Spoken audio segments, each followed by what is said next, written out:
Hello everybody, welcome back. So what I was discussing in the previous episode, like I said, this is where the plot of the game really begins, is here. End game, which is pretty, par for the course for Enix. If you're not aware of what I'm talking about, you need to play more Enix games, because really, everybody needs to play more Enix games. They're all very good. Oh, hell.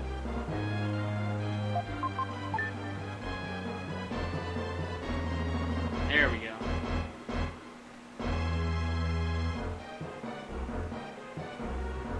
So I'm gonna go ahead and save. But yeah, it's... I mean, yeah, your plot has been thus far that you want to find your father and, solve the mystery of the constellations. Well, now it's been thrown at you that you're actually on a quest to usher in the new world.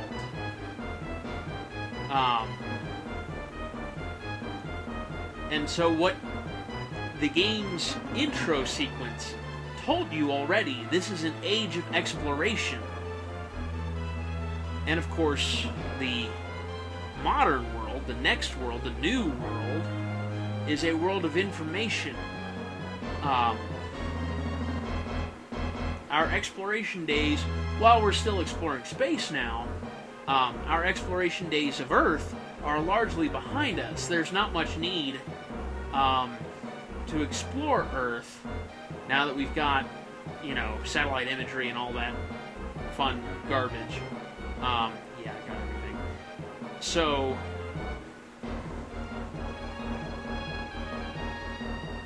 yeah, that's kind of the point of the game, is that you're ushering in this new world by going on this quest.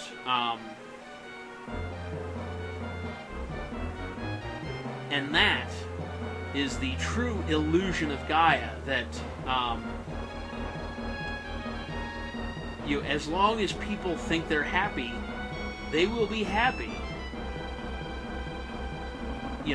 It's this illusion of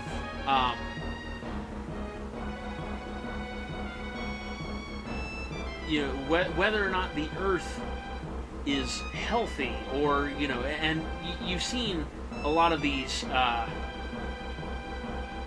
motifs earlier on in the game. For example, when Kara talks about the fish and how she doesn't want to eat it because it's looking at her, and it's that fish has a life too, and only humans attack other animals for pleasure, which of course none of that is true.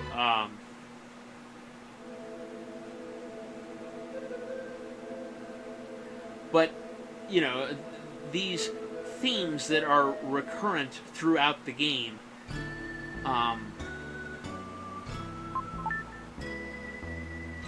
that's the way the game is. That's actually kind of the whole message here that you're supposed to take away, is that people are okay. That what we're going through is entirely normal. That everybody's opinions can be the same. They can be, they can be different. They can be opinions that differ and still be right, and still be good. He puts one petal of the Gorgon flower into the statue's mouth. How did he know to do that? I don't know. So now we've revived all three of these people. I used sign language to talk to the villagers. The animals have returned to the forest. They no longer prey on each other. You don't understand. The girl silently offers a red jewel as a reward. You don't understand. Labor traders came from a town in the northwest. They took many villagers. I can't believe they would take advantage of people stricken with famine. Travel to the labor traders' village? Let's wait a little bit. The traders knew there was no food here and led the children away. A terrible story. Okay, that's all I wanted to hear. We've done everything else we can do here, I'm pretty sure. We'll find out when we get to Dao, which is the labor traders' village.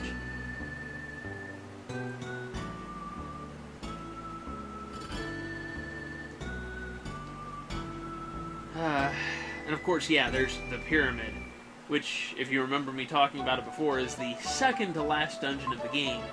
A tower shining in the, or a town shining in the desert. We went to Dao. I can't go outside in a sandstorm like this. This place is supposed to be famous for labor merchants. It doesn't look like it. Well, if you remember, Kara, you know, every place we've been to has been, you know, deceptive in that regard. Would you happen to be Will? Yes? Good, a letter and some luggage have arrived from someone named Bill and Lola.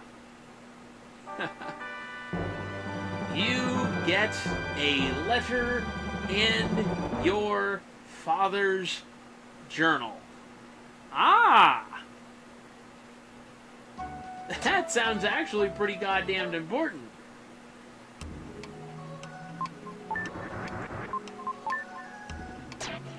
So in Dao, if I remember correctly, there are 3 red jewels. I forgot that I need to get rid of this one. The desert village. Children don't come to places like this very often. Well, there's a reason for that. I guess he didn't understand what I said. His eyes were expressive. Hey, this isn't a show. Get out of here. You've come all the way to this town to buy labor. I can't make up my mind if I should do business with you. You can't put a price on people. Well, I mean, neither of those things is true. I didn't come to this town to buy a laborer, and also, you can very easily put a price on people. I have fine goods for sale today. You'll never see carpets this nice. Well, I strongly doubt that, but whatever. The freedom movement has started recently. The president of Rolex started the labor trade freedom movement. This town is famous for spices and carpet. It's said the carpets of Edward Castle took 40 years to weave here. Interesting. So now we've started to come full circle. I think, no, the girl silently offers 1 sheet of paper. There was a picture of a jackal. A shiver ran down my spine. It was a warning from the jackal who had been stalking us. So he's still after us. One of these rocks has a red jewel. There it is. You found a red jewel. I knew it had to be around here somewhere. And Jeweler Gem is in this town. I just need to find him. He must be in this... Oh no, you know what? He's this guy back here. Holding 42 of the red jewels for you. Is that correct? Is that the right number? Yes, it is the right number. Okay.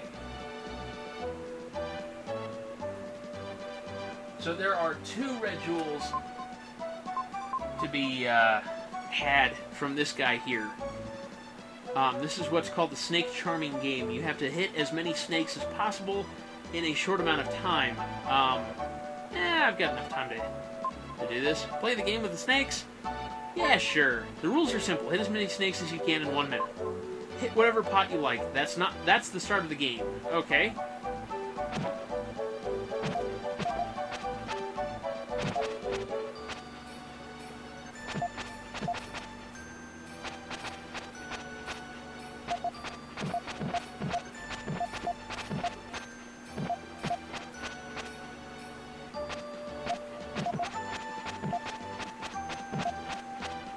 Trying to turn around, it's just not working.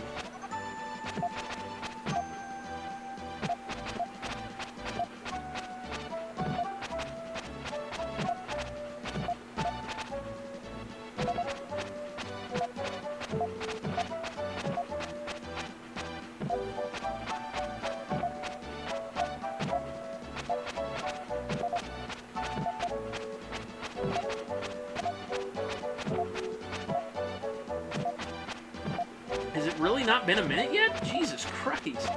How long is this? Wow, 61 snakes. Very good. For your prize, I'll give you 2 red jewels. I'll send them to the jeweler. Whoop. So you should have 44 now. Yep. Alright, let's make doubly sure that that is the number we're supposed to have. Yes, that is the number we're supposed to have. Okay. So. We got through Angkor Wat, folks. I'm just pleased as punch about that. I mean, really, I'm happy that we finally got through that awful, awful dungeon. Neil! Will, I never thought I'd meet you in a place like this. You've become the company president. Yes, I tried replacing the labor trade with pepper imports. This led me all the way to Tao. There's a pyramid near here. I wonder if a mystic statue is there. So, let's read Lola's letter. Have you been okay? Neil told us that he was in Tao, so I'm sending this letter. I heard the reason why. Grandpa and I are looking forward to seeing you. When we looked in your father's luggage, we found a journal written about the pyramid. I thought it would help you, so I sent it along. Take care. I've deciphered the hieroglyphs. No one has ever done it before. It says there's a key to solving the riddle of human history in the pyramid. The first part says, the sun spirit rises from the horizon. I went to the pyramid and found the same inscription, so here a page is missing. And those hieroglyphs that you saw there, that's important for the pyramid dungeon. You'll see why when we get there. But, I think I'm going to end my recording session here for tonight. I'm very tired, and I didn't get to talk about everything I wanted to talk about. Let me just make sure here what we've got. We've got 1, 2, 3, 4, 5, 6. Well, yeah, that'll get me to next week. Okay, so sorry to cut it off like this, but I'm tired, man. I'm tired and I'm hungry, and I want to relax a little bit after that. Until next time, I will see you guys later. Man, after Angkor Wat, I'm drained. Like, legitimately drained. The pyramid is hard. Don't get me wrong. The pyramid is actually very difficult, but it's not as hard as Angkor Wat. And Angkor Wat actually wasn't nearly as hard as I remember, so it might be easier to do this. I don't know. But until then, I will see you guys later. Goodbye.